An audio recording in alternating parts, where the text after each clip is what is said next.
In recent news surrounding education, there has been a shift away from screens. When screens disappear, instruction is exposed.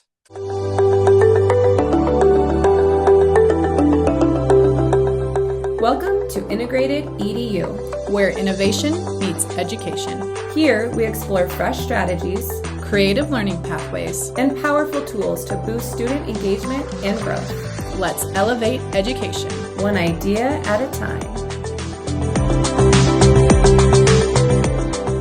Hey, welcome to Integrated EDU. We're going to be hitting an episode today that goes beyond the screens and into the art of teaching. I'm Megan. And I'm Kara.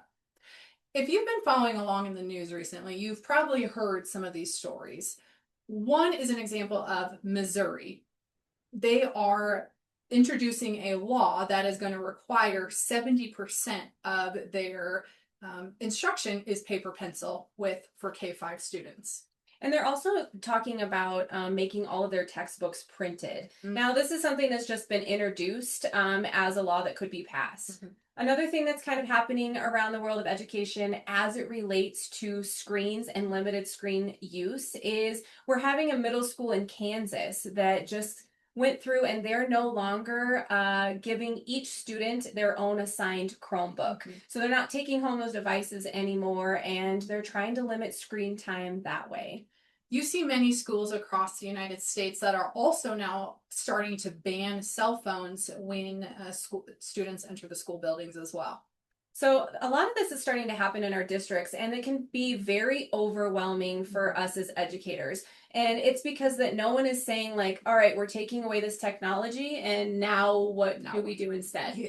Like what are you going to do? And it comes down to that a lot of our newer educators, they've only been teaching with technology. They don't know anything different. Mm-hmm. And so we're here today to kind of talk about what does it look like when we start limiting our screen time, when we start taking technology out, and what do we replace that with, and what does that look like for our students and for teaching that content. Mm-hmm.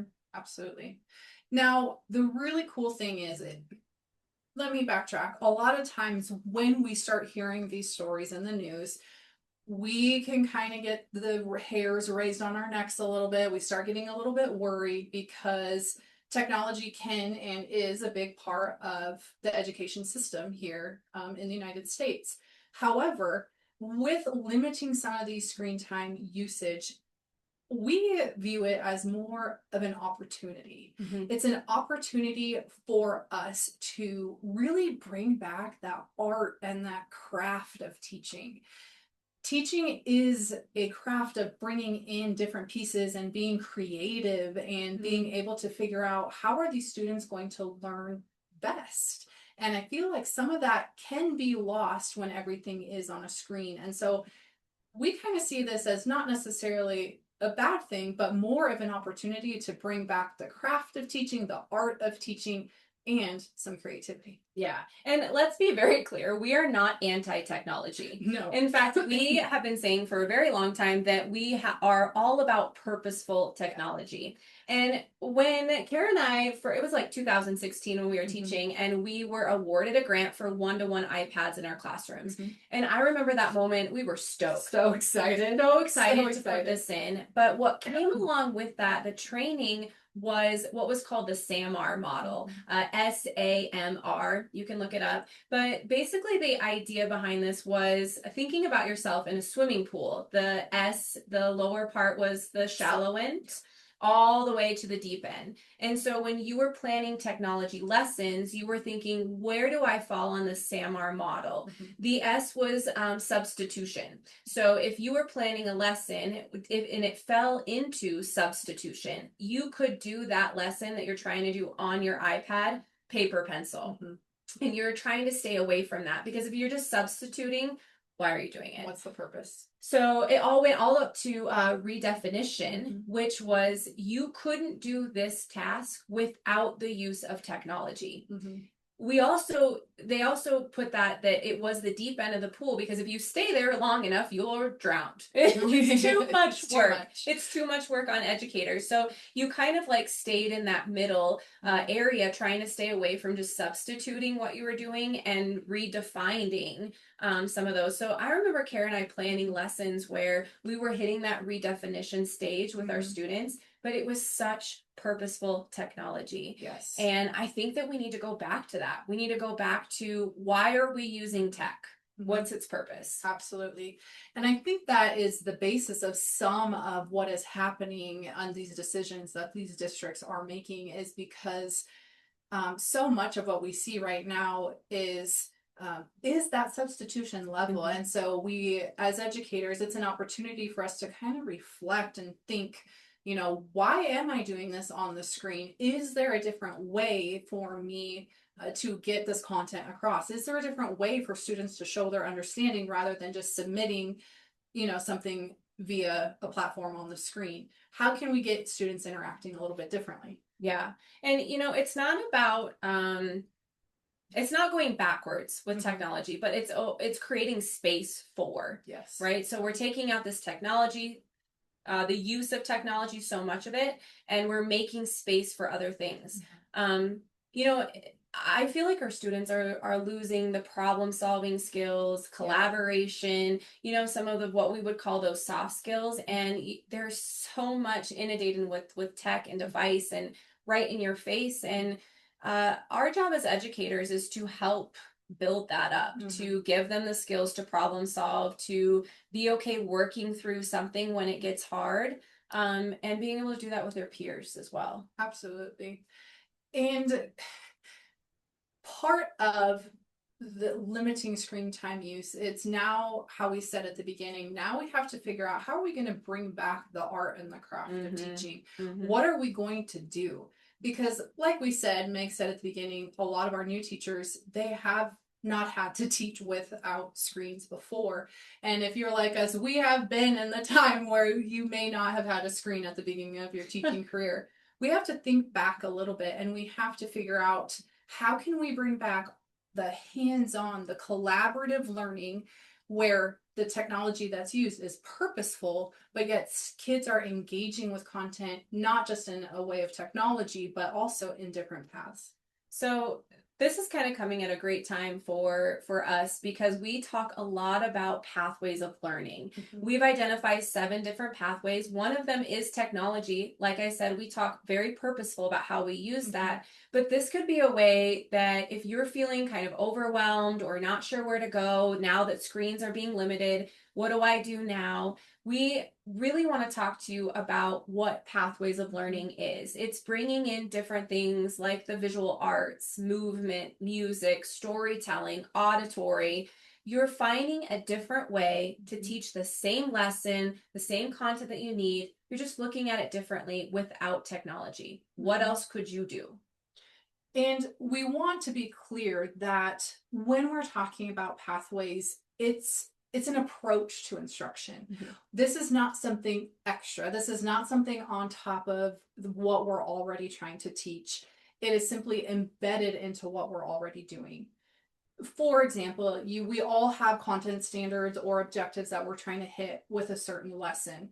If we're talking theme, a lot of times students would read a text. Sometimes the text is on the screen. They type out a paragraph about what they think, and they submit it. Now, let's bring back that creativity piece. Let's think of these pathways and how could students show their understanding a little bit different way. So instead of submitting a paragraph on a device and on a platform, we're getting them to experience it a little bit different way. Maybe they're creating some type of visual. Maybe they're getting together with a group and recreating something from the text.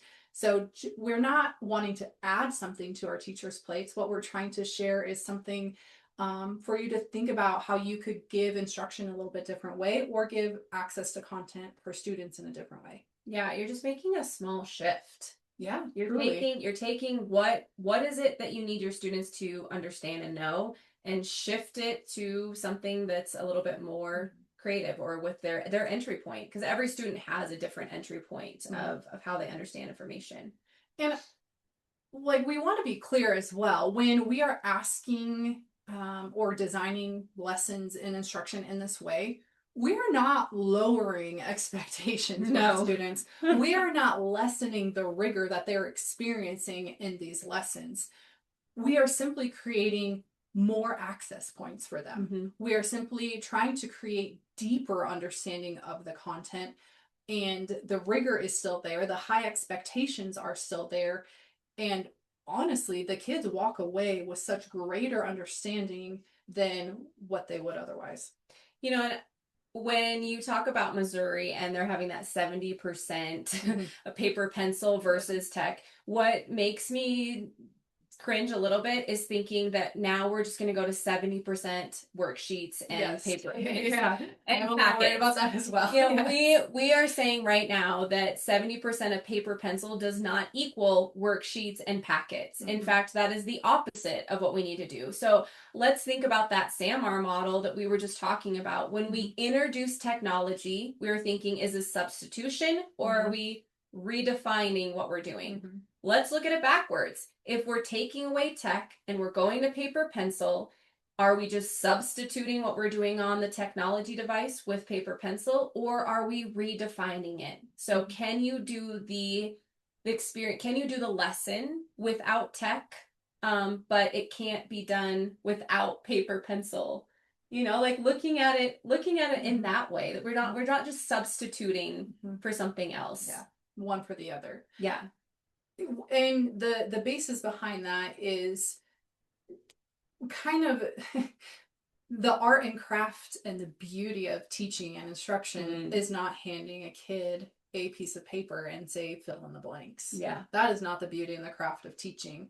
When we get the most excited is when we can bring in our own creativity and ideas and bringing that content and instruction alive, essentially, and bringing life into it. And that is what we are hoping. And you're right, when you see that 70%, paper pencil, like you get a few warning signs of like red light, like red light. like that's not what we mean by that, or hopefully that's not their sole intention. The intention behind it in my mind is hands-on, collaborative. You walk past the classroom and kids are talking with one another instead of sitting on a screen. The teacher is intermingling with students, during a task rather than everyone on a screen and simply clicking through slides. When I think talking to our leaders right now is when you are walking by these classrooms, engagement isn't them sitting quietly in their desks. Engagement isn't them locked in on a screen or a device. Engagement can look messy. In fact, it can look like collaborating and there's lots of conversations happening. It can look like that there's materials all over the place, that your teacher is moving around in their classroom. I know that my own personal children right now, if you were to ask my older students that are in high school and in middle school, the classes that they love to go to are the ones where the teacher is up out of their desk. And I think right now, when we have so much screen time and so much device, that the teacher just, here's your assignment, here's your Chromebook, go finish it on this platform. And then they just sit there and they say, if you need us, come get us. No high school student, middle school student is coming to get you if they need help. They look bad. They don't want to do that. They're more concerned about, reputation, image, and it's a natural thing at that age for that to be happening. If we take away that and the teachers are up and moving and collaborating and talking and discussing, those are the conversations, those are lessons that are coming home. My kids are going to come home and tell me about how school was or the things that they were doing. They're not telling me about the assignment that they're completing on their Chromebook. And I think what is going to happen is at first it might feel awkward. It might feel hard or challenging because we have gone so long in front of a screen in some of these kiddos that it can feel that way.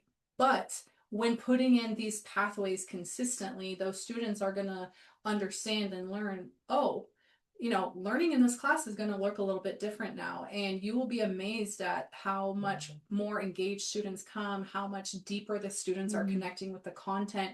And you, as the educator, that relationship can start building between you and the student as well. Yeah.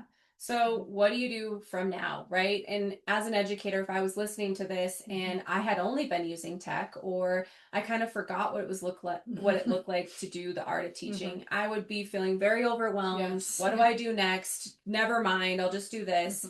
We want you to not think of this as another thing. Small shifts make big impact. So next week, tomorrow, take one of your lessons that you normally do with technology and replace it with something that doesn't have to do with tech. See if you can do those small shifts and slowly move your kids into this different way of teaching, this art of teaching. We want you to pay attention to some things that are going to happen. We want you to definitely pay attention to what your kids are doing, how they're reacting to this different way of teaching. But more importantly, too, is that how you are feeling as the teacher in that classroom or the leader walking by your classrooms. Are your teachers feeling a little bit more happy when they're coming to school? Are your students a little bit more engaged? That looks different. And as the teacher, are you feeling a little bit less, even though maybe you're doing something that feels a little bit more? These small intentional shifts, I think right now is really important as to how we're going to move from going completely to tech, this huge swing to tech, back to now what do we do, and find that balance in between the two. Absolutely. And the balance is going to be an important part. Like we said, we're not anti-tech. However, we are about purposeful tech. And we understand students need certain skills and they need to learn certain things about the technology that they have available to them. But when they're in our classrooms related to the content that we're teaching them, we want the learning and the use of the technology to be purposeful. Yeah. It's it's this moment in technology in education isn't a restriction. Right. I don't want educators to think, well, they're restricting our use of screen time, but more about an intentional redirection. It's an intentional way of teaching. Yeah, I think that's exactly it. I think they are wanting to know the intention of the behind the use of the technology. Yeah. And that goes directly back to the purposeful use. And if you're simply substituting, what pathways could we implement instead? And those pathways are going to lead to higher engagement, deeper understanding, and overall more student growth. Yeah. Oof. Listen, if this is resonating with you at all, make sure you drop a comment, you share this with your fellow colleagues. If you're feeling this, you're feeling overwhelmed, you're raising your hands in the air and saying, yes, let's get rid of tech, wherever you're at on this, right? And what are you going to do? What shifts are you going to make? We'd love to hear about that. So make sure you drop a comment, share, and subscribe. Make sure you check us out at integratedk12.com, where we share classroom happenings all the time. Third grade classroom, what's happening there? How can we make those intentional shifts? Absolutely. Teaching is still an art, and you are the artist. All right. Until next time, teachers, talk to you later. If you enjoyed this video, don't forget to like, subscribe, and share it with fellow educators. Join the conversation in the comments and let us know how you're applying these strategies in your classroom. Together, we can create meaningful learning experiences for all students. Thanks for watching. We'll see you in the next one.